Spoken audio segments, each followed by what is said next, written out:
jest jego VMAX. Nie jeździcie 42 na godzinę w zakręcie, wbijając właśnie w drogę leśną. Za każdym razem, jak nagrywam tutaj recenzję u siebie na podwórku, to zawsze ktoś po sąsiedzku akurat kosi trawę, a jakieś psy szczekają. No teraz jeszcze leci paralotniarz z napędem, także coś tam bziuczy w oddali, ale słuchajcie, nie dam się rozproszyć, absolutnie nie, dlatego że mam zajebisty rower tutaj przed sobą, który nazywa się Turol S1. Jest to w ogóle rower, który spełnia wreszcie moje oczekiwania na temat e-bike'u. 750 W mocy silnik w tylnej piaście z baterią 48 V, która jest schowana w ramie, nigdzie tutaj nie jest wyeksponowana. Nie podoba mi się to, a jak jest w ramie, no to już jest czadowy. W ogóle konstrukcja jest czadowa. No, świadczy o tym, że to nie jest rowerek raczej skierowany dla jakichś tam, nie wiadomo, jakichś starszych panów, tylko po prostu taki bardzo młodzieżowy, mega mocny. Słuchajcie, i wreszcie rower, który rozpędza się do 45 km na godzinę. Przetestowałem go na wskroś, w terenie, na trasie i tak dalej. Wszystko to za chwilę obejrzycie. No i co? No zapraszam na odcinek, nie przedłużając.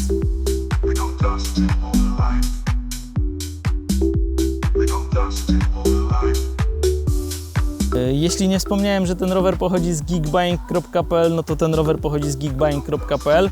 Możecie go kupić za 4000 zł. Nie, no w sumie taniej. Słuchajcie, sprawdźcie sobie link w opisie, bo może się czaić tam na Was kod rabatowy, dzięki któremu kupicie ten rower taniej niż normalnie. Także warto to sprawdzić. A Geekbuying jest to sklep, który jest chiński, ale po polsku, ma magazyny w Polsce, także na ten rower, uprzedzając pytania, nie trzeba czekać nie wiadomo ile, słuchajcie, 2 dni, 3 dni, nie wiem, kurier przywozi po prostu gdzieś tam spod Warszawy, także tak to wygląda. Jego główną cechą to możliwość złożenia ramy w pół, kolumny kierowniczej oraz pedałów. Tak złożony rower łatwiej będzie zmieścić do bagażnika samochodu. Akumulator znajduje się w środku w ramie i nie musicie martwić się o to, że ktoś niepowołany Wam go wyciągnie, ponieważ do tego potrzebny jest kluczyk. Kluczyk blokuje permanentnie baterię grubym bolcem i służy również do włączania hulajnogi. 20-calowe opony o szerokości 4 cali z bieżnikiem terenowym, bardzo mocny 750W silnik w tylnej piaście, który ma 60 Nm momentu obrotowego, hamulce tarczowe z przodu i z tyłu linkowe, oświetlenie nocne z przodu i z tyłu wraz z czujnikiem stopu, poruszanie się nocą nie stanowi dla niego żadnego wyzwania. Jeśli chodzi o zawieszenie, to mamy tutaj amortyzator przedni o skoku 5 cm, bardzo miękki, świetnie sprawdza się na wszelkich nierównościach i w mocniejszym terenie. Jest również możliwość zablokowania go na sztywno. Przerzutki Shimano Touring, jest to dość powszechnie stosowany system w tego typu rowerach. Kaseta 7-biegowa z bardzo dobrze dobranym przełożeniem do jazdy przy większych prędkościach. Regulowana kierownica w zakresie 12 cm. Bagażnik o maksymalnym obciążeniu 25 kg. Dobrze wyprofilowane miękkie manetki. Mały, ale czytelny wyświetlacz, na którym widać podstawowe informacje takie jak stan naładowania, aktualna prędkość, aktualny bieg, licznik trip, przebieg, czas jazdy, średnia prędkość i maksymalna prędkość. Jest tutaj również manetka gazu, której jeśli nie chcecie, to nie musicie montować. No i warto wspomnieć, że rama tego roweru jest bardzo mocna i przy tym lekka, ponieważ wykonana jest ze stopu aluminium AL6061.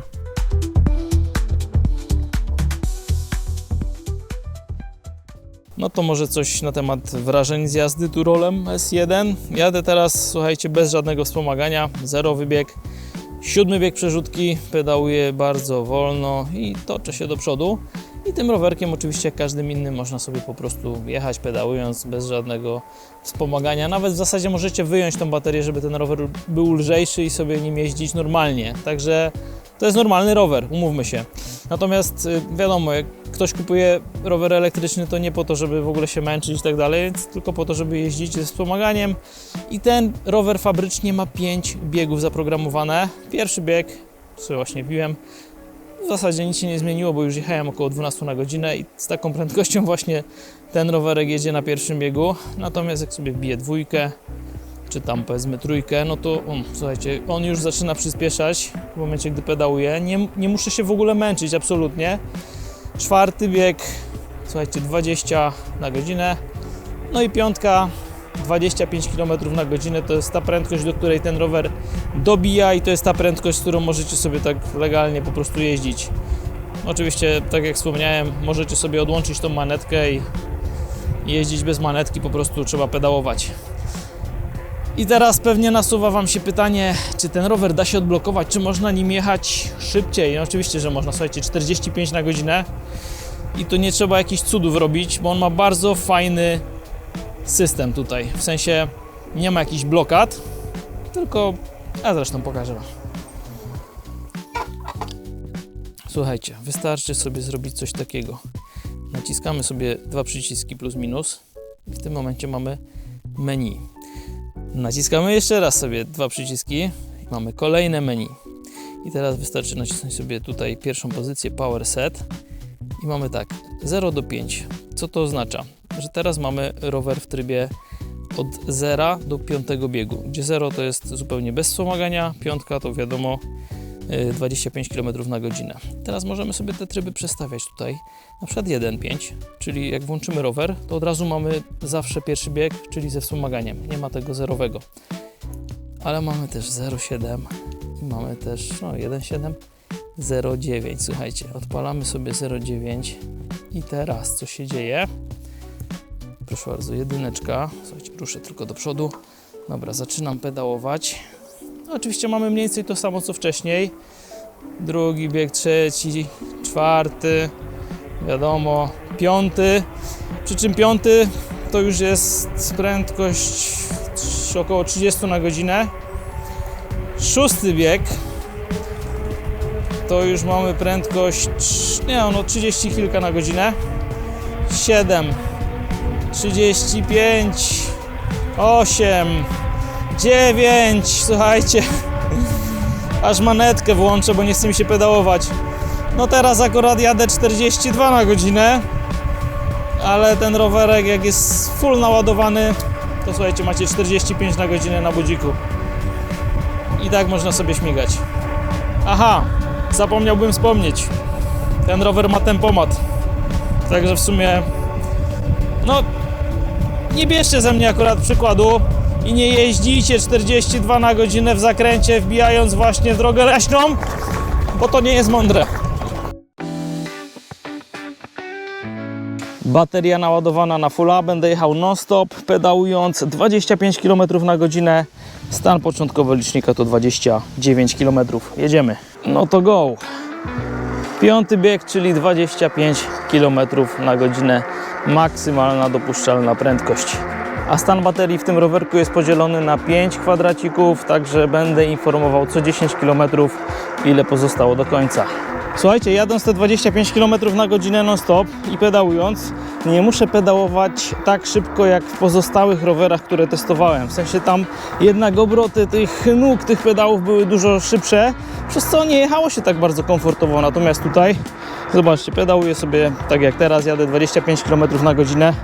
Jest naprawdę bardzo przyjemnie. A druga sprawa to siodełko. Słuchajcie, już mam wrażenie, że to jest najwygodniejsze siodełko, na jakim jeździłem do tej pory na tych swoich testach.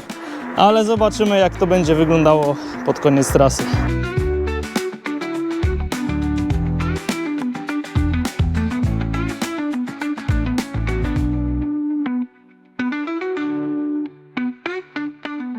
Właśnie wskoczyło 10 km i nadal mam wszystkie 5 kresek stanu baterii.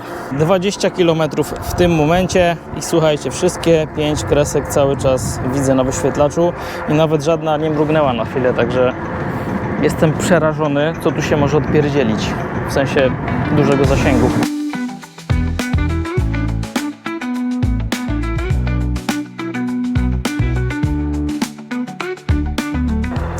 Czy czuję jakieś zmęczenie? Kto, ja? Nie. 25 km za mną. Pojawiały się czasem w komentarzach pytanie w stylu: takie opony bardzo szumią. No to posłuchajcie sobie z mojej perspektywy, jak to słychać. Nie mówię, że nie szumią, ale czy to jest jakieś nie do zniesienia? Nie, absolutnie nie. Bardzo przyjemnie. Słuchajcie, 30 km przejechane i dopiero ubyła jedna kreska ze stanu baterii. Co to może oznaczać? Rekordowy zasięg? Na to się zanosi, ale zobaczymy. Nie będę uprzedzał faktów. Tak a propos. Pięknie tu jest.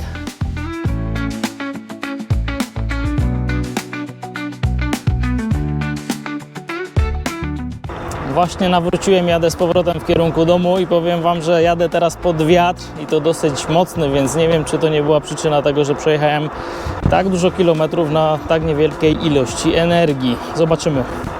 40 km przejechane, 3 kreski stanu baterii na liczniku, ale taki stan już jest od około 5 km, także pewnie niedługo zejdzie jedna. Gdzie jest 50 km przejechane, 2 kreski stanu baterii zostały. Zobaczymy, ile jeszcze pojedzie. Słuchajcie, jazda po takich drogach szutrowych, kamienistych, wyboistych, powiem tak, jest komfortowo, dlatego że te oponki jednak w dużym stopniu amortyzują wszystkie te nierówności, także to jest kolejny plus tych opon. A tymczasem zajechałem sobie w moje ulubione miejsce na źródełka, żeby chwilę odpocząć. Mam w tym momencie 52 km przejechane. Troszkę tyłek boli, nie powiem, ale i tak chyba mniej niż na pozostałych rowerach. Także jednak takie siodełko nie za miękkie, bo ono nie jest jakieś takie super miękkie. Chyba jest lepsze niż takie miękkie, amortyzowane te siodełka. Nie wziąłem bidonu, nie napiję się. Tym razem nie.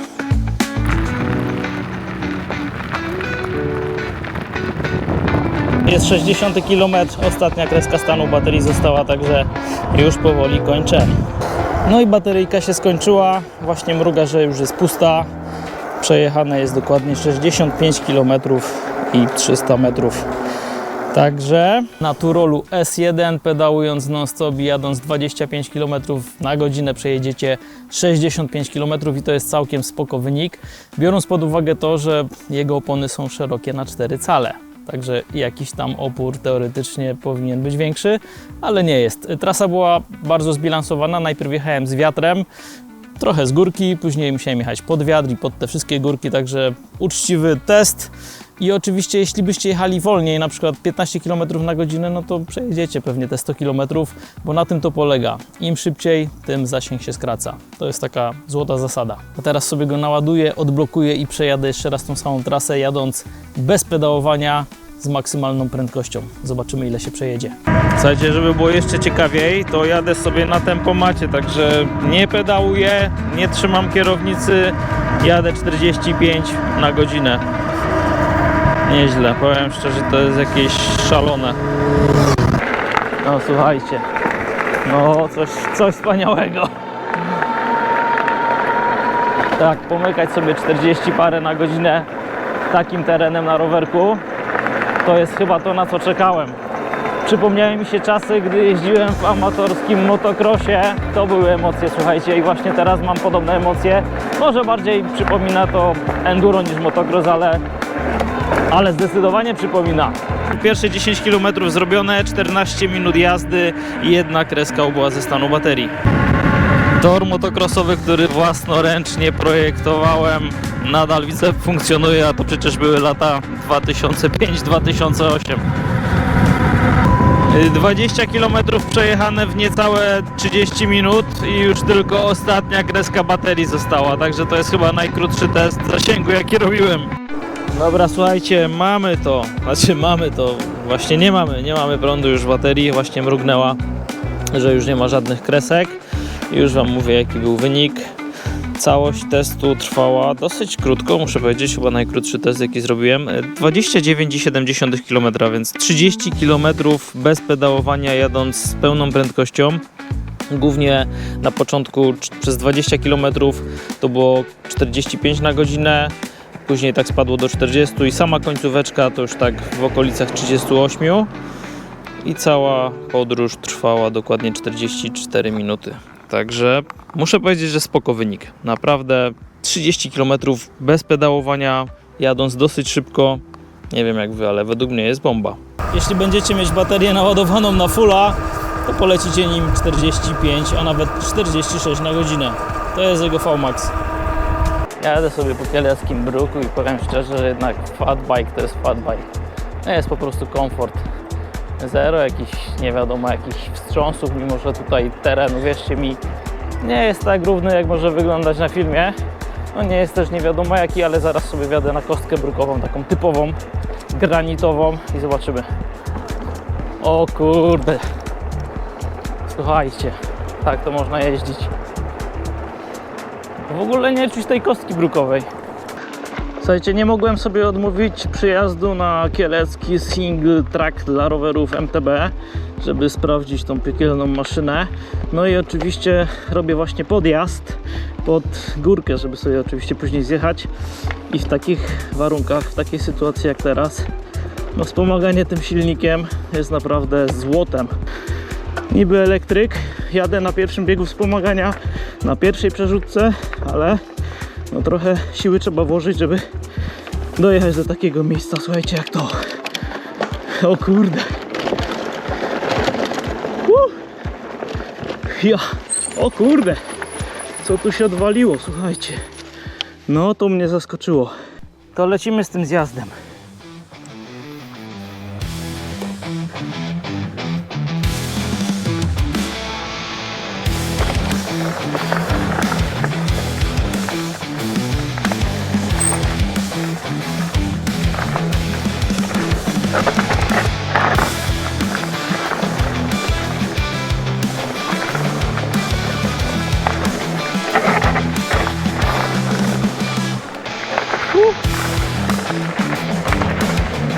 O kurde. I skok.